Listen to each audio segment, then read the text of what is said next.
meu povo! Bem-vindos ao quinto vídeo da Maratoshinha de The Crown!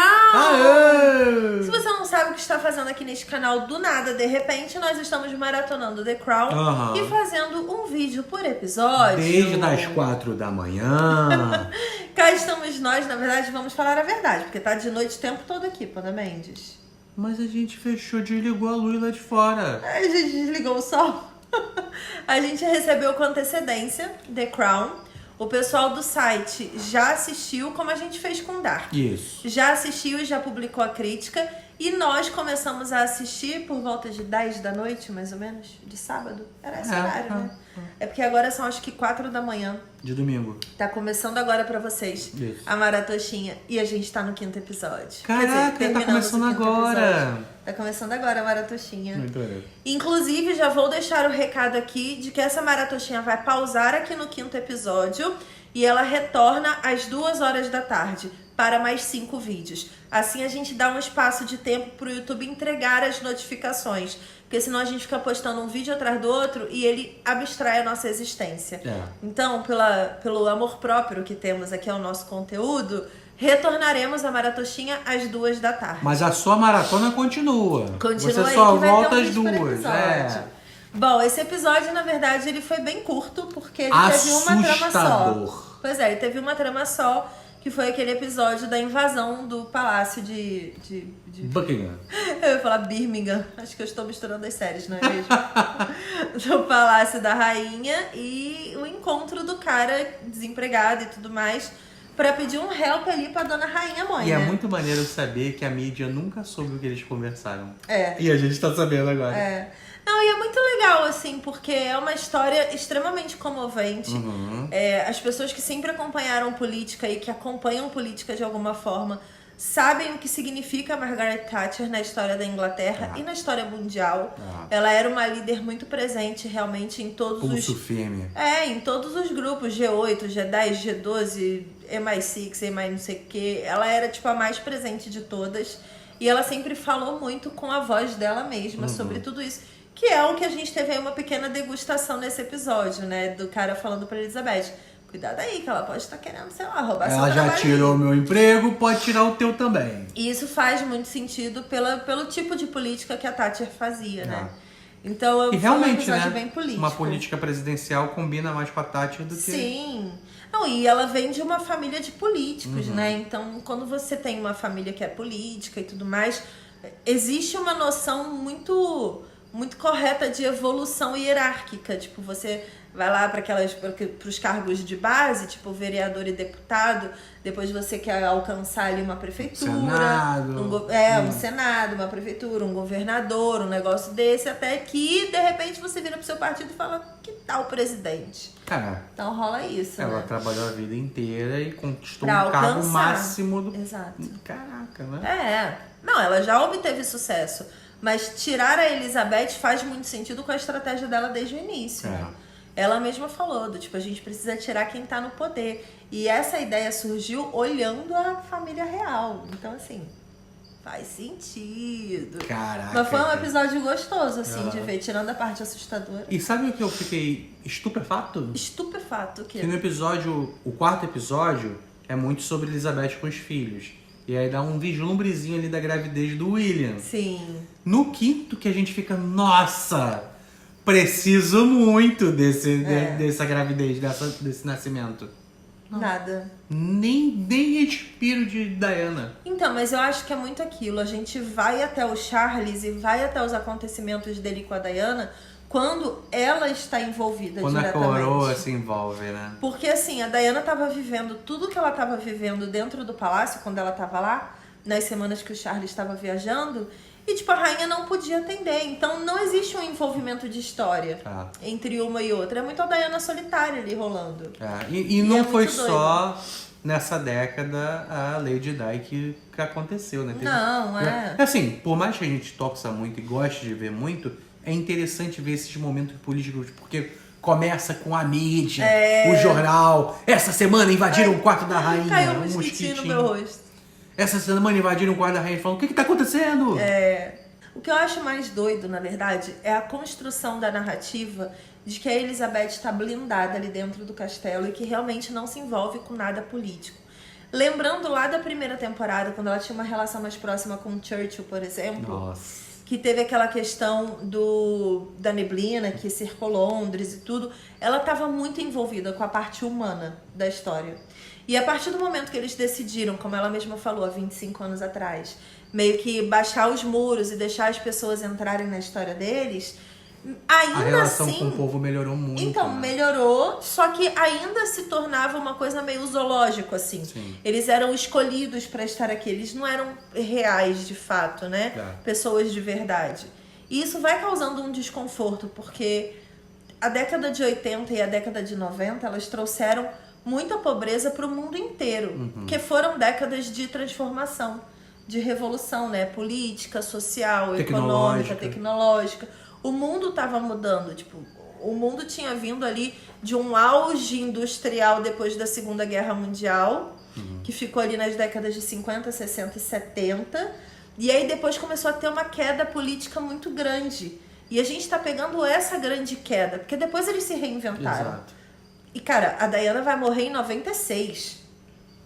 A gente não tá falando nem da década de 80, sabe? A gente tá vendo ali 82, quer dizer, tava, né? No episódio 4 foi 82. 84 já. É porque cada episódio meio que conta 2 anos, né? Mais ou menos. É, mais ou menos. Mas, tipo, a Diana vai morrer em 96.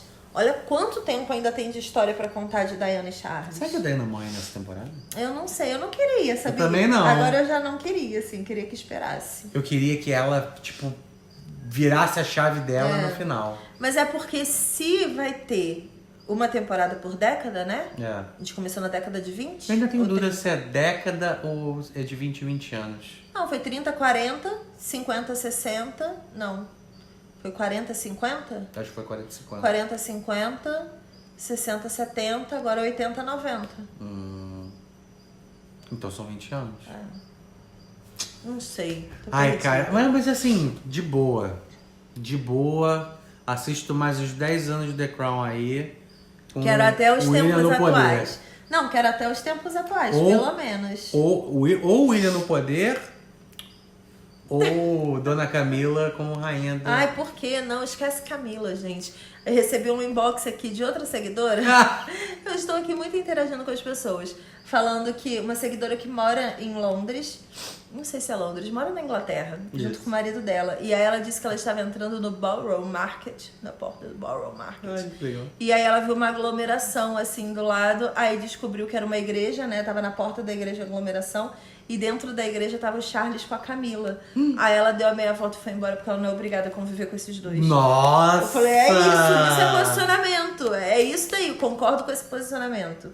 Não sou obrigada a aceitar esse casal. É isso, Brasil. É isso aí. Mas, cara, nesse episódio, a gente viu ali uma coisa que eu tinha falado lá no primeiro episódio, quando a gente foi pela primeira vez na casa dos Spencer, que é a família da Diana. Lembra que eu falei que nesse período tava uma grande decadência da realeza em toda a Europa?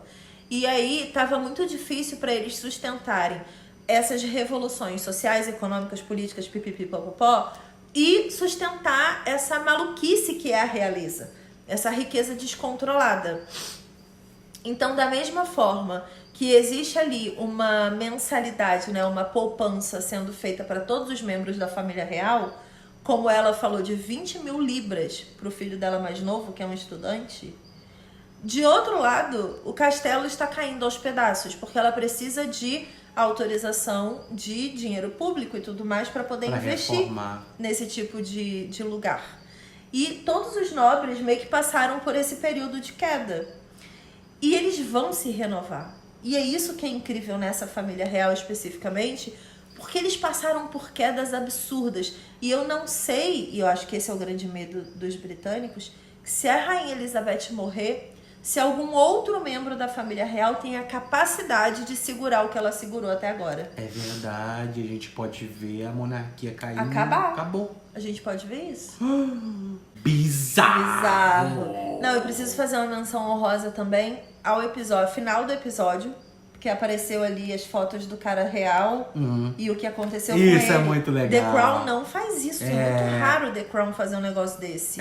Só pra mostrar que ele tá vivo, tá? Pode ficar tranquilo. Tipo, ele tá no hospício e tudo mais. Não, ele já saiu. Não, ele ficou 3 meses no hospício. E agora ele é velhinho, apareceu foto dele velhinho. Talvez a rainha mexeu os pauzinhos pra não deixarem ele pra sempre lá. Porque a Tátia queria que ele ficasse pra sempre. Não, a Tátia queria que, sei lá, ele fosse enforcado em praça pública, The Handmaid's Tale. Ela queria dar o exemplo, Não, né? E outra parada legal também desse episódio é que, quando falou que invadiram o quarto da rainha, eu tive um preconceito e falei assim, cara, que bizarro. E aí eu passei o episódio todo com medo. Só que o julgamento, esse preconceito, esse julgamento sobre algumas atitudes de extremistas, eu fiquei com medo porque assim, eu me coloco num lugar de acordar e ter alguém dentro do meu quarto. Sim. Imagina o susto que é isso. Sim. E ela se assustou, né? Ela não ficou tão plena assim.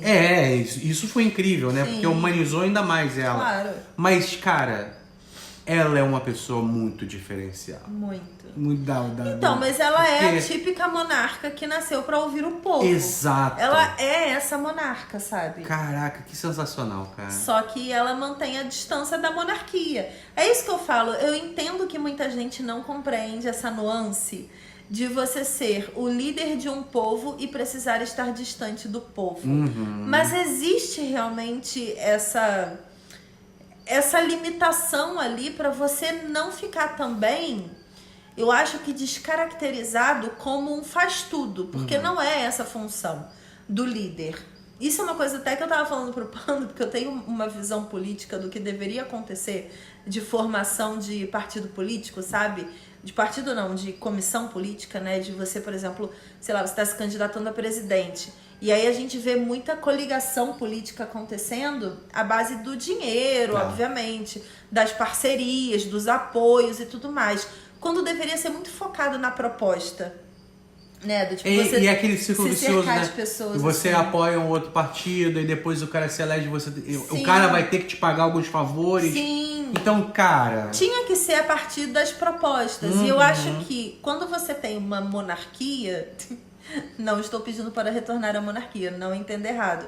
Mas quando você tem uma monarquia, por exemplo, igual da Elizabeth, que é um cargo que veio familiar, com protocolos e regras já ali para serem atendidas, e eles perderam muita liderança nessas últimas décadas, né? Eles eram os líderes do povo. De repente eles viraram ali um grande símbolo apenas do passado, assim, porque eles não tomam decisão mais política, né? Mas ela continua sendo a líder dos militares e de das forças armadas. Ela continua sendo a líder da igreja anglicana. Então, assim, existem ainda alguns cargos de liderança que ela assume. Sim. Mas ela se preocupa e ela tem a visão do protocolo para qual ela foi preparada. Ela fala muito, meus súditos estão passando fome. Isso. Meus súditos estão acenando para essa mulher. Ela está fazendo isso para os meus súditos. Eu deveria saber o que acontece com os meus súditos. Então ela foi bem preparada para o cargo que ela está ocupando. Mas ela é um bibelô. Ela não tem função. Aí é a parada que agora entra nessa fase dessa visão dela. Porque ela não pode simplesmente tirar a Margaret Thatcher do poder. Ela não tem esse poder. Ela não é. Quer dizer, ela tem, mas não tem. Que é voto, né? É voto de partido, é diferente lá o sistema. Mas né? ela pode exigir que o Congresso vote? Não, mas eu acho que ela pode apoiar, enfim. Existe uma manipulação mais política, efetivamente, do que de ação, né? Se ela chama o líder da oposição pra jantar com ela, isso já muda a visão do povo, né? É complicado, porque a Thatcher é do conservador, né? Teoricamente, a Thatcher é a favor da monarquia. Teoricamente. Enfim, é uma série que traz aí muitas reflexões e vou repetir aquilo que a gente falou lá no começo do primeiro vídeo, do segundo vídeo, se eu não me engano. A gente precisa olhar muito para o nosso passado para não repetir os mesmos erros. Exato. Sabe? Entender quem são os líderes, estudar quem são os líderes, estudar as propostas, se politizar, se educar realmente. Enfim. Vamos dormir com essa. Voltamos às 14h com mais 5 vídeos da sua, da minha, da nossa maratostinha de The Crown. Espero que vocês estejam curtindo. Comente, deixa o like. Beijos e até a próxima. Tchau.